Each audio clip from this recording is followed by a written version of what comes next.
नमस्कार दोस्तों, आप सभी का स्वागत है।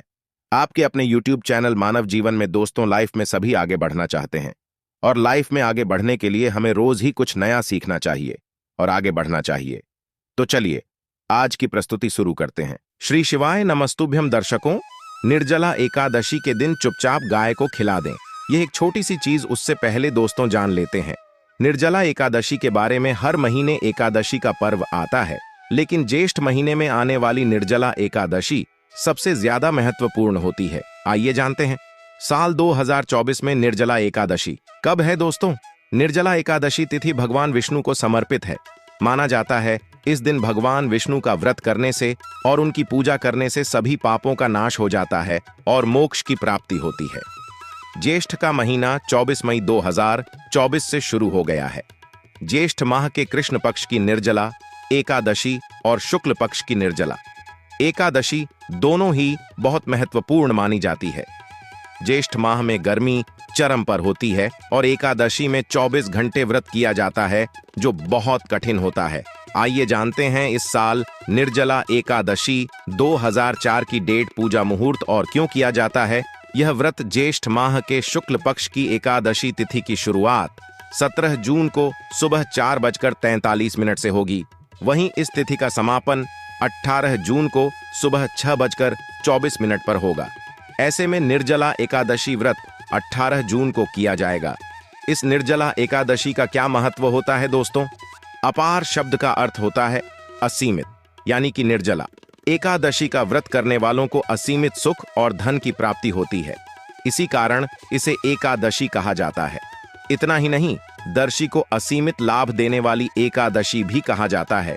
निर्जला एकादशी समस्त पापों से मुक्ति दिलाने वाली एकादशी में से एक मानी जाती है।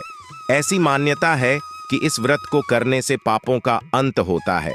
इतना ही नहीं, व्यक्ति को कई तरह के रोग दोष और आर्थिक समस्याओं से भी छुटकारा मिलता है और अक्षय पुण्य की प्राप्ति होती है। पांडवों ने श्री कृष्ण के मार्गदर्शन में इस व्रत को करके महाभारत युद्ध में विजय प्राप्त की थी। दोस्तों, निर्जला एकादशी के दिन स्वर्ग का दरवाजा खुल जाता है, इसलिए इस दिन किया गया दान पुण्य अन्य दिनों में किए गए दान पुण्य से अधिक फलदायी होता है। वास्तव में 18 जून निर्जला एकादशी के दिन अगर आप यह उपाय कर लेते हो तो यकीनन आप पर मां लक्ष्मी की कृपा होगी और आप धनवान बन जाओगे। आप धनवान न बने तो मुझे बताना दोस्तों, बस जो उपाय आपको बताया जाए वह उपाय लेना चाहिए। जानते हैं, एकादशी के दिन चुपचाप गाय को खिला दें। यह एक छोटी सी चीज, रोडपति भी होंगे, करोड़पति मिलेंगे, सभी संकट और कष्टों से मुक्ति, मृत्युदंड, पितृदोष तुरंत होगा खत्म। पूरे साल आपके भरे रहेंगे अन्न धन के भंडार, यूं कहें कि आपकी 7 पुश्तें तक करेंगे रुपयों पैसों पर राज्य।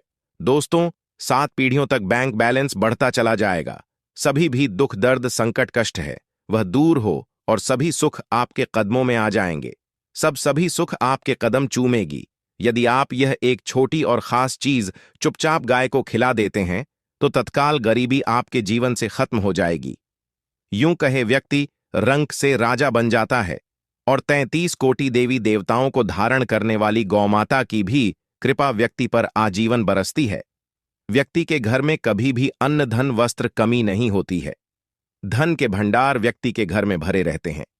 व्यक्ति के जीवन से काल गरीबी खत्म हो जाती है। तो दोस्तों, कौन कौन से वे गाय से जुड़े खास और महत्वपूर्ण उपाय हैं जिन्हें यदि आप एकादशी के दिन कर लेते हैं तो दोस्तों यकीन मानिए आपके घर में अन्न धन के भंडार सदैव भरे रहेंगे। जो भी जीवन के दुख दर्द संकटग्रस्त है वह सभी दूर हो जाएं। इस वीडियो में हम आपको उसी खास और महत्वपूर्ण चीज के बारे में बताएंगे, क्योंकि आपको एकादशी के दिन गाय को जरूर खिलानी है। तो दोस्तों, फायदे के लिए पूरा वीडियो देखना।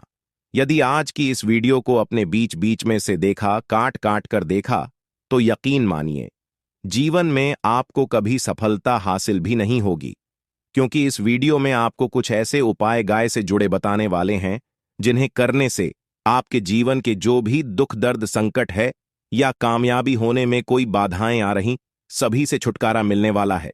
यूं कहें कि आपके जीवन में अपार धन सुख संपत्ति की प्राप्ति हो जाएगी। कभी भी धन से संबंधित परेशानी नहीं रहेगी। आर्थिक स्थिति आपकी प्रबल हो जाएगी। धन प्राप्ति के योग्य बन जाएंगे और जीवन में सदैव अनंत धन के भंडार आपके घर में भरे रहेंगे।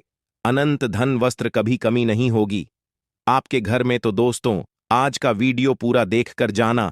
यदि आप चाहते हैं आप और आपके परिवार पर सदैव गौ माता की कृपा से, आपके पितरों की कृपा से, देवी देवताओं की कृपा से, तो दोस्तों वीडियो को देखकर जाना। बहुत ही फायदेमंद वीडियो है। पूरे 50 सालों के बाद ऐसे दुर्लभ संयोग है, तो पूरा वीडियो देखकर जाना। यदि आप लाभ हासिल करना चाहते हैं और 7 पीढ़ियों तक कभी कोई किसी तरह की कमी ना हो, यह फल चाहते हैं, तो वीडियो को पूरा देखकर जाना। बहुत ही लाभप्रद वीडियो है आपके लिए। दोस्तों, वीडियो को आगे शुरू करें उससे पहले आपसे रिक्वेस्ट करते हैं कि इस वीडियो को लाइक कर चैनल को सब्सक्राइब कर देना और कमेंट बॉक्स में सच्चे दिल से जय गौ माता लिख देना, जिससे माता की कृपा आपके और आपके परिवार के ऊपर सदैव बरसती रहे। और ज्यादा से ज्यादा वीडियो को शेयर जरूर करना, ताकि और लोग भी इस वीडियो के माध्यम से लाभ हासिल कर सके। इन उपायों को करने से अपने जीवन में सदैव धन सुख संपत्ति की प्राप्ति कर सके, तो शेयर करना ना भूलें इस वीडियो को, जिससे और लोगों का भी भला हो। आपको बता दें, इस दिन तीर्थ स्नान करना बहुत ही फलदायी माना गया है। यदि कहीं तीर्थ स्थान पर पवित्र नदी में स्नान करना संभव न हो, तो आप क्या करें, घर पर ही नहाने वाले पानी में गंगा जल की कुछ बूंदें डालकर स्नान करने, और साथ ही साथ यदि आप स्नान आदि से निवृत्त हो जाएं, सर्वप्रथम तो अपने घर के पूजा स्थान को साफ कर वहां पूजा पाठ करें, और पितरों के निमित्त तर्पण पिंडदान तो आपसे बने अन्न धन वस्त्र दान जरूर करें। और इस खास पूर्णिमा के दिन दान करने से सभी मनोकामनाएं पूर्ण हो जाती हैं। वैशाख पूर्णिमा के दिन विशेषकर पूर्वजों की पूजन के लिए बहुत ही शुभ फलदायी समझा गया है। इस पूर्णिमा के दिन दान करने से पूर्वजों की आत्मा को शांति मिलती है और उनको मोक्ष मिलता है। और आपको बता दें, इस बार जो इस दिन पूजा के साथ साथ हनुमान जी मंगल देवता और भगवान शनिदेव की भी पूजा जरूर करनी चाहिए। आपको बता दें कि इस दिन यदि आप हनुमान जी और मंगल देवता भगवान शनिदेव की पूजा करते हैं, तो मंगल का ग्रह जनित दोष भी दूर हो जाता है। मानव के जीवन में धन सुख संपत्ति की प्राप्ति हो जाती है, समस्त मनोकामनाएं पूर्ण हो जाती हैं। और दोस्तों, साथ ही साथ आप बात करें, आपको उस दिन, मतलब यह जो पूर्णिमा के दिन है, इस दिन आपको एक उपाय तो जरूर करना है। गाय का उपाय बताने से पहले एक उपाय आपको बता दें। उपाय को जरूर करें। क्या करें कि इस पवित्र दिन के शाम के समय पीपल के पेड़ के नीचे आपको सरसों का चौमुखी दीपक, आटे का दीपक बनाना है ही, उसमें आपको कलावे की बात लगाकर सरसों के तेल का दीपक जला देना है, और बीच में 2 साबुत फूल वाले लौंग भी डाल दें। फिर देखिए कैसे चमत्कार आपके जीवन में होता है। शाम के समय जलाकर उसे छोड़े, मनोकामना मांगकर। दोस्तों, 21 दिनों के अंदर आपकी मनोकामना पूर्ण न हो जाए, हमें बता देना। बहुत ही प्रभावशाली उपाय बताया मैंने आपको, बहुत ही दुर्लभ से दुर्लभ है। इस बार नए वर्ष को उपाय को जरूर करें। यह उपाय जो है बहुत ही आपको लाभ देगा। और बात करें गाय से जुड़े कौन कौन से उपाय आपको इस दिन, मतलब गाय से जुड़े उपाय जिन्हें करने से मानव को 7 पीढ़ियों तक बैंक बैलेंस की कमी नहीं होती, दुख दर्द संकट कष्ट दूर हो जाते हैं और सभी सुख मानव के कदमों में आ जाते हैं। कदम है सभी सुख, और घर में अन्न धन के भंडार सदैव भरे रहते हैं, कोई कमी नहीं होती। किसी तरह कौन कौन से उपाय ध्यान से सुनना, जिस तरह बताए उसी तरह इन उपायों को आपको करना है। तो चलिए शुरू करते हैं। कौन कौन से गाय से जुड़े उपाय है, प्रभावशाली चमत्कारिक उपाय है, जो कि आपकी किस्मत को चमका देंगे। इस पूर्णिमा से आपको लाभ शुरू करते हैं। दोस्तों, सनातन परंपरा में गाय गंगा और गायत्री का बहुत ज्यादा धार्मिक महत्व है। मान्यता है गौ माता के शरीर पर 33 कोटि देवी देवताओं का वास होता है। गौ माता की पूजा करने वाले जातक पर इन सभी देवी देवताओं की कृपा बरसती है। गौ सेवा से न सिर्फ इस जन्म के बल्कि पूर्व के भी दोष दूर हो जाते हैं। गाय से हासिल पंचगव्य का उपयोग जरूर शामिल करें, क्योंकि पंचम के बिना कोई भी पूजा पाठ और हवन सफल नहीं होता। या दोस्तों, गौ कृपा पाने के लिए प्रतिदिन, सप्ताह अथवा महीने में परिवार समेत एक बार गौशाला का नियम जरूर बनाएं और वहां गायों को हरा चारा जरूर खिलाएं। इससे आपको शुभ फलों की प्राप्ति होगी। और साथ ही साथ गौ सेवा और गए पूजा से 9 ग्रह शांत हो जाते हैं और इनसे जुड़े दोषों का निदान हो जाता है। गर्मियों में गौ माता को पानी पिलाएं और सर्दियों में गौ माता को गुड़ जरूर खिलाएं। ध्यान रखें कि गर्मियों में गाय को गुड़ न खिलाएं। अनेक देवी देवताओं को अपने शरीर पर धारण करने वाली गौ माता से जुड़े कई शुभ और अशुभ संकेत भी होते हैं। मसलन गाय का दूध देते समय यदि गाय ठोकर मार दे और सारा दूध बिखर जाए तो अपशगुन होता है। यदि कोई यात्रा पर निकल रहा हो और गाय अपने बछड़े को दूध पिलाती सामने आ जाए तो निश्चित रूप से जिस यात्रा के लिए आप निकले हैं वह यात्रा आप जरूर ही सफल होगी और वह जिसके लिए आप निकले हैं वह जरूर ही पूर्ण होगा। यात्रा पर जाते समय बाईं ओर गाय की आवाज और रात्रि में गाय की हुंकार करना भी शुभ होता है दोस्तों। साथ ही साथ गाय के साथ आप भूल कर भी दुराचार ना करें, अन्यथा मिलता है घोर पाप और जीवन भर की परेशानियां बनी रहती हैं। जी हां दोस्तों, गाय को राष्ट्रीय पशु बनाए जाने और इन्हें मौलिक अधिकार दिए जाने की बात हो रही है तो सवाल उठता है, गाय संस्कृति का अहम हिस्सा है, तब भी गाय के साथ लोग खराब व्यवहार कैसे कर लेते हैं। गाय दर दर भटक रहती है, भरपेट इन्हें चारा तक लोग नहीं देते। गाय जब तक दूध देती रहती है तो उनकी सेवा होती है और जैसे ही दूध देना बंद कर देती है तो लोग इन्हें उनकी किस्मत पर छोड़ देते हैं, सड़कों पर और गलियों में भटकने के लिए। ऐसे में कोई जीवों को कोई डंडे मारता है तो कोई पानी डाल देता है, कभी वाहनों की चपेट में आ जाती है तो कभी बीमार होकर बेचारी यह गाय दम तोड़ देती है। ऐसे में जरूरत है इन बातों को जानने की लेकर शास्त्रों में क्या कहा गया है, गाय के साथ आपको कैसा व्यवहार करना चाहिए। दोस्तों, गाय को कभी भी मारना पिटना नहीं चाहिए। शास्त्रों में गाय को माता का दर्जा दिया गया है। गाय को मारने वाला माता को मारने पीटने वाले के समान पाप का भाग्य समझा जाता है। नरक लोक में वर्षों तक कष्ट भोगना पड़ता है, अगले जन्म पशु योनि में मिलता है। कथा है कि गौतम मुनि ने गलती से गाय को डंडा मार दिया था, इससे गाय की मृत्यु हो गई थी और इस पाप से मुक्ति के इन्हें वर्षों तक तपस्या करनी पड़ी। भगवान श्री कृष्ण जी ने बैल स्वरूप में आए वृद्धाश्रम का वध कर दिया था, जिससे मुक्ति के लिए भगवान श्री कृष्ण को संपूर्ण तीर्थों को एक कुंड में बुलाना पड़ा और इस कुंड में स्नान से वह पाप मुक्त हो गए थे। दोस्तों, साथ ही साथ पानी पी रही गाय को गाते हैं, वे घोर पाप के भागी बनकर नरक भोगते हैं। ऐसा पुराणों में बताया गया है, जबकि जो लोग गाय के लिए प्याऊ चार बनवाते हैं वह माह भाग्यवान होते हैं। ऐसे लोग घोर पाप से मुक्त होकर स्वर्ग पाए जाते हैं और बड़े ही धनवान कुल में जन्म लेकर सुख भोगते हैं और साथ ही साथ आराम कर रही गाय को कष्ट देकर कभी भी उठाना नहीं चाहिए। कहते हैं कि जिस स्थान पर गाय बैठी है वहां से नकारात्मक ऊर्जा खत्म हो जाती है। गाय के बैठने की जगह को जो लोग नियमित साफ रखते हैं वह जन्म में किए गए जाने अनजाने में पाप मुक्ति हो जाती है और गोलोक में स्थान पाते हैं।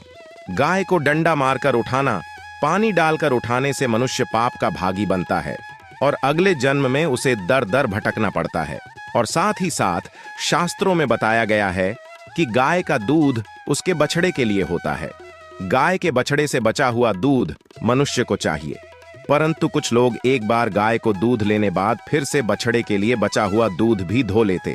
ऐसा करना घोर पाप कहा जाता है। ऐसे दूध को धोने वाला और ग्रहण करने वाला दोनों ही पाप के भागी बन जाते हैं। दोस्तों, साथ ही साथ शास्त्रों में कहा गया है कि गोवंश मतलब गाय और बैल के पीठ पर नहीं बैठना चाहिए। इनकी पीठ पर बैठने से महापाप लगता है। ऐसे लोगों को नरक की यातना भोगनी पड़ती है। एकमात्र देव के अंश के उत्पन्न नंदी ही गोवंश है, जिस पर स्वयं महादेव और महादेवी करती है, क्योंकि नंदी ने स्वयं अपनी इच्छा से महादेवी की सवारी बनना स्वीकार किया था। और साथ ही साथ शास्त्रों में गाय के दान को बहुत ही महत्व दिया गया है, परंतु ऐसी गाय का दान कभी नहीं करना चाहिए जो बूढ़े और बीमार हो। कठोपनिषद में मुनि की कथा भी इस संदर्भ में है कि जिस मुनिके ने पिता द्वारा बूढ़ी गाय को दान करने पर आपत्ति जताई थी, दूध देने वाली और बछड़े सहित जो लोग गाय दान करते हैं वह महान पुण्य को हासिल करके स्वर्ग में स्थान पाते हैं। दोस्तों, साथ ही साथ सूर्य चंद्र मंगल शुक्र की युक्ति राहु से हो तो पितृदोष होता है। यह भी मान्यता है कि सूर्य का संबंध पिता से एवं मंगल का संबंध होने के कारण सूर्य यदि शनि राहु या केतु के साथ स्थित हो या दृष्टि संबंधी हो तथा मंगल की युति राहु या केतु से हो तो पितृदोष होता है। इस दोष से जीवन संघर्षमय बन जाता है। यदि पितृदोष हो तो गाय को प्रतिदिन या किसी भी पूर्णिमा दिन या किसी भी खास दिन पर रोटी गुड़ चारा खिलाने से पितृदोष खत्म जाता है। साथ ही साथ गाय की पीठ पर जो कूबड़ बना होता है वह बृहस्पति गुरु है। अतः जन्मपत्री में यदि बृहस्पति अपनी नीच राशि मकर में हो या अशुभ शिवलिंग में जा रहे हों और सामने से गौ माता आती हुई दिखाई दे तो गौ माता को अपनी दाहिनी ओर जाने देना चाहिए। आपकी यात्रा जरूर ही सफल होगी और जिस घर में गाय होती है उसमें दोष स्वतः ही खत्म हो जाता है। और साथ ही साथ आपको बता दें कि गाय को आप भी रोटी बनाएं, प्रतिदिन ताजी रोटी ही बनाएं। गाय को अगर आपने रोटी बनाई है तो कोशिश करें कि उस रोटी को आप तुरंत ही गाय को दे दें। अगर आप उस रोटी को रख देंगे और उस रोटी को अगले दिन दे देंगे तो वह रोटी बासी मानी जाएगी। गाय को कभी भी बासी रोटी न दें, इससे घर में नकारात्मक ऊर्जा वास करती है और जो भी काम आपके बनने वाले होंगे वह काम भी आप बिल्कुल भी नहीं बनेंगे।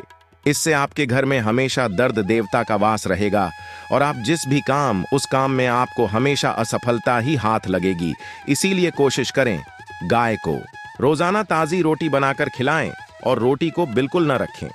बासी रोटी गाय को न दें और साथ ही साथ सड़ी गली चीजें गाय को नहीं खिलानी चाहिए। घर में कोई फल है, कोई सब्जी है, सड़ जाए तो लोग क्या करते हैं, गाय को देते हैं, नहीं ऐसा चाहिए।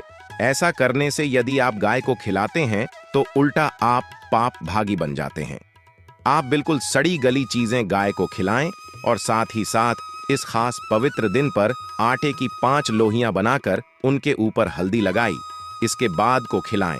हर एक लोहे को खिलाते समय गाय के सीन पर आप हाथ फेरें, पीठ पर हाथ फेरें, मस्तक पर हाथ फेरें। माता गाय की अब चरणों का स्पर्श करें। दोस्तों, ऐसा करने से आपके समस्त काम बनने लगेंगे। जो दुख का समय चल रहा है वह भी खत्म होगा। आपके जीवन में खुशियां ही खुशियां होंगी। और एक बार पूर्णिमा पर आप 11 बार गाय की परिक्रमा भी कर लें तो आपके समस्त काम होंगे। और पूर्णिमा पर साथ ही साथ आप गाय को जब भी रोटी दे, रोटी पर या तो आप थोड़ी हल्दी लगा लें या थोड़ा गुड़ रख लें। अगर गुड़ ना हो तो आप थोड़ा भी रख सकते हैं। दोस्तों, गाय को कभी भी सूखी रोटी ना खिलाएं। सूखी का मतलब गाय को जो भी रोटी खिलाए उस पर कुछ ना कुछ रखकर खिलाएं।